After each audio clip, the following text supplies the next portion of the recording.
Saygıdeğer büyüklerimiz, çok değerli Hakkari'liler, öncelikle bu mübarek günde, güzel akşamda sizlerle beraber olduğumuz için mutluyuz. Sizler hepsi eli öpülesi, başımızın tacı büyüklerimizsiniz. Sizlerin mutluluğu, bizim mutluluğumuz sizlerin rahatınızın rahatı. Hepinizi saygıyla, sevgiyle selamlıyorum. Afiyet olsun.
Sevgili seyirciler, ben Çiğacan Gündüz. Bugün de sizlerle beraber Hakkari tanıtım sistemi üzerinden kentimizi tanıtmaya devam ediyoruz. Sevgili seyirciler, bugün de sizlerle beraber Çınarlarımıza moral ve motivasyon gecesinden selamlar.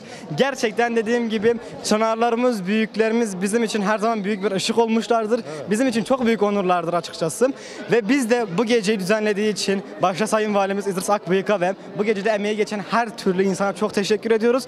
Ve hislerini, aşamaları ve gecenin sonunda bize söyleyebilmek üzere demeklerini dinlemediğimiz için yanımızda Sayın Valimiz İdris Akbıyık var. Onun birkaç cümle demek istiyoruz çünkü gerçekten çok büyük emekler göstererek, çok güzel hisler besleyerekten bu geceyi hazırlamışlar. Onların hislerini demek istiyoruz. Sayın Valim efendim, öncelikle nasılsınız? Teşekkür ederim. Bu akşam çok mutluyuz. Çünkü böyle büyüklerimizle, annelerimizle, babalarımızla beraberiz. Onların hepsinin bugün ellerini öptük. Bizim Hakkari Valiliği olarak, Hakkari Belediyesi olarak yaşlı destek programımız var. Arkadaşlarımız gidiyor, bu teyzelerimizin, amcalarımızın bakımlarını yapıyor, temizliklerini yapıyor, ihtiyaçlarını alıyor. Biz de bugün onlara bir moral verelim, beraber olalım dedik. Hakkari her gün biraz daha dönüşüyor, değişiyor. Hakikaten tarihi hizmetler yapılıyor. Cumhuriyet tarihinin en güzel hizmetleri yapılıyor. Biz her zaman diyoruz, Hakkari halkı hizmetlerin en güzeline layıktır. Yaşlarımız, gençlerimiz, çocuklarımız daha çok bu hizmetlere kavuşacaklar. Daha mutlu olacaklar inşallah. Biz de onların emrinde, hizmetinde olacağız. Teşekkür ediyoruz. Biz teşekkür ediyoruz. Açıkçası siz fotoğraflar çekmeye devam ederim. Biz teşekkür ediyoruz. Sevgili seyirciler, en büyük teşekkürü Sayın İdris Akbıyık'tan sonra sizlere de etmek istiyorum. Çünkü bu geceye şu ana kadar bizleri izlediniz. Başka bir programa da hoşça kalın efendim. Görüşmek üzere.